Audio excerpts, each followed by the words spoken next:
Well, hello, my name is Jim Royal. I'm a huge Beatles and Elvis Presley fan and basically classic rock in general. So if you haven't already, please subscribe to my channel. If you can, do a thumbs up. That's always most appreciated. And feel free to leave comments. I always enjoy reading them and I do my best to try to respond in a timely manner. Today what I wanted to do is something I've done before called Beatles Finds of All Kinds. This I believe is number 3. This is June 29th, 2022, and I'm calling that day because this is Paul McCartney's birthday month. He just had a birthday on June 18th. He turned 80 years old. So I wanted to say happy birthday, Paul. I'm just so glad that you're still with us, putting out great music and still performing.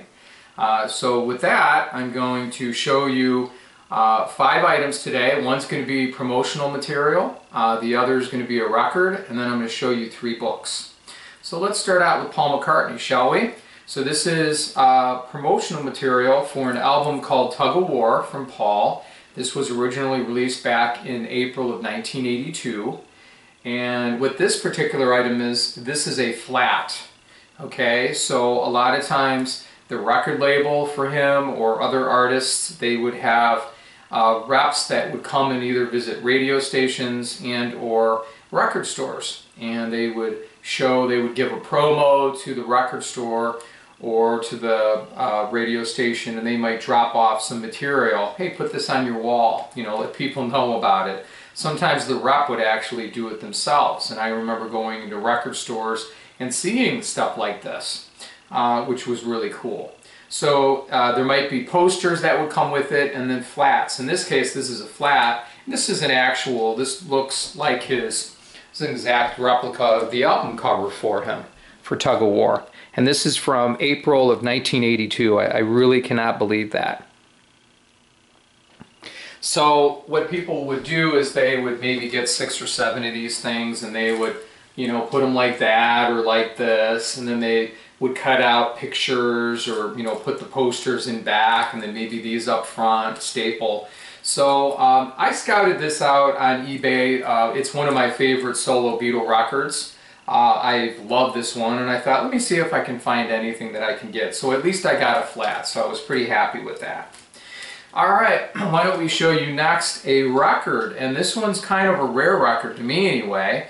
Here living in the United States, I don't come across too many of these. This is a Mexico pressing of the John Lennon collection.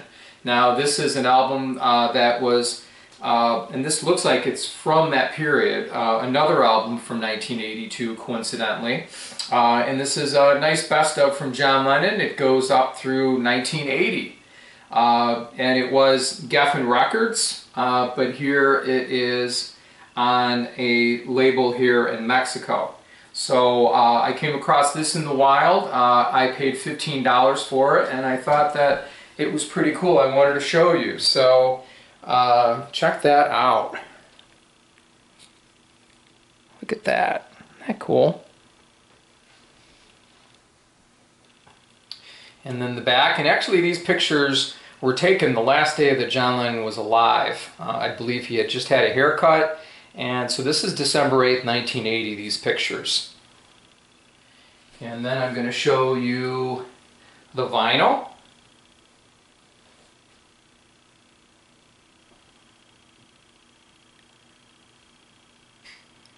See that? EMI. So I was kind of excited to get this. I've always liked this collection anyway.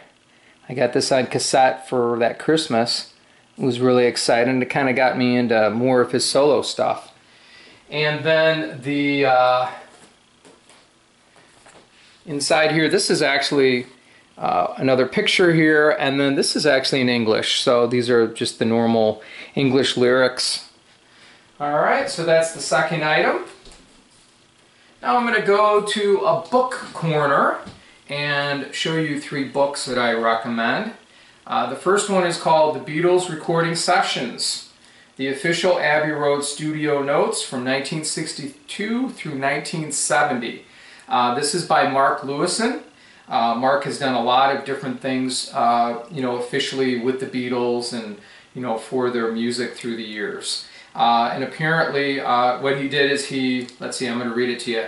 The Beatles recording sessions is EMI's Records official diary format history of every Beatle recording session from the first in 1962 when the group was auditioned to the last recording in 1970, shortly before the Beatles split up. So basically this is everything that was recorded at Abbey Road. However, they also are at like Olympic Studios and things like that. There is some information on there also in the book. It does not include BBC recordings though. This came out in 1988 and I got it around that time as a gift and was just really excited. It has a rare and exclusive interview with Paul McCartney, and it says research from hundreds of unreleased Abbey Road archive tapes, thousands of previously unpublished studio documents and interviews with scores of the key recording personnel.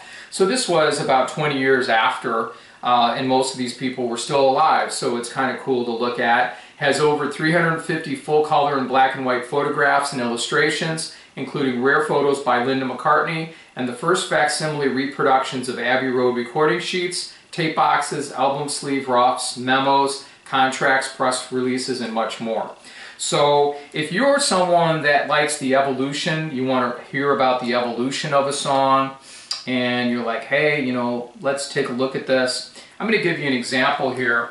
Then this is for you. So for example, it breaks it up by year and then month, and then it talks to, you know, personnel. So this is 1965. So for example, you've got, see the facsimiles, you've got some cool pictures here. Look at that, isn't that cool? So Saturday, 16th of October, recording Day Tripper, takes 1 through 3. Studio 2 from 2:30 to 7, and then they recorded Day Tripper onto something else. Then you have If I Needed Someone, take 1, and it says the producer George Martin, engineer Norman Smith. So it goes all the way from the beginning up through 1970, and it's got some really great pictures. And then this is a picture of the author, Mark Lewis, at the time. I can't recommend this enough. I have always gone and looked at this, and would recommend that if you want to know about the evolution of their songs, check this thing out. It is always fun. Alright, the next one is called Not For Sale. This is the Beatles' musical legacy as archived on unauthorized recordings, and this is by a gentleman named Belmo. So this was published in 1997.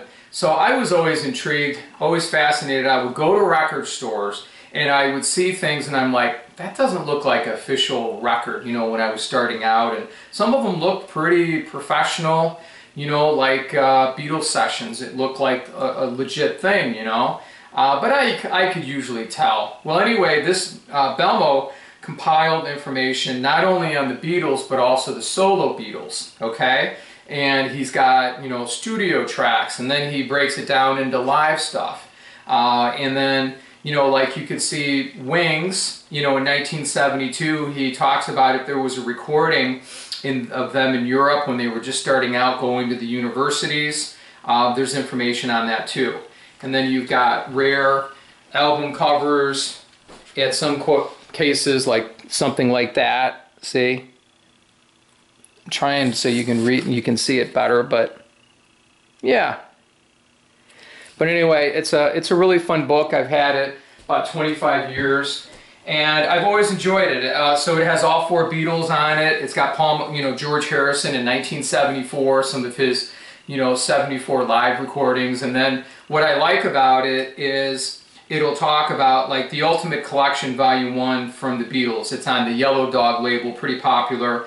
It says the tracks, it says how long they are, and it says, okay, sound quality very good to excellent in this case, mono and stereo, and then it even rates it. So it'll tell you, hey, you're wasting your time, don't buy this, or just pass it up. Or they'll say, hey, takes 1 through 15 are the Decca tapes in this and have been speed corrected and denoised. Tracks 16 through 20 are the rehearsal at the Cavern Club recorded in 1962. So it'll kind of, you know, if you are into these rare recordings, it'll give you an idea, hey, you know, this is the particular collection to get, stay away from that one. So I always thought this was always fun looking at, and had always enjoyed it. Alright, so We've got one more item here, and this is a book by George Harrison. It's called I, Me, Mine. This was originally released back in 1980, and this is the extended edition that I picked up. I remember this was always very expensive. When it originally came out, John Lennon was still alive, and I'm bringing that up because John Lennon had said in interviews when he was promoting Double Fantasy, he was saying, you know, George didn't even really list me in here. Let me explain what this is. So this is George talking about his songs up to that point. Not only Beatles songs, but also solo.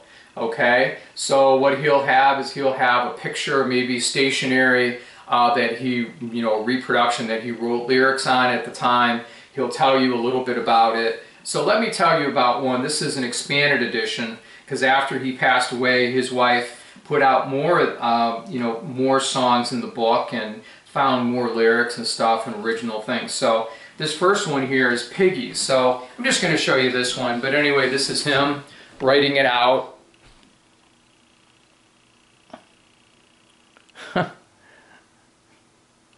And it says, Piggies is a social comment. I was stuck for one line in the middle until my mother came up with the lyric, what they need's a damn good whacking, a damn good throttling, which is a nice way of saying they need a good hiding. And then he says that also there was some unreleased, an extra unreleased verse here, which I didn't know. So it says, everywhere there's lots of piggies playing piggy pranks. You can see them on their trotters at the piggy banks, paying piggy thanks to the piggy brother, to the pig brother. So this was a song from the White Album, okay? So this is an expanded edition. This is the one that I wanted, but, you know, it would be even nice to get the one from 1980. So it's got different, you know, lyrics and stuff like that, and it's really cool. Highly recommend it. So with that, I'm going to say thank you very much for watching my video. I hope you have a really good day, and take care. Bye.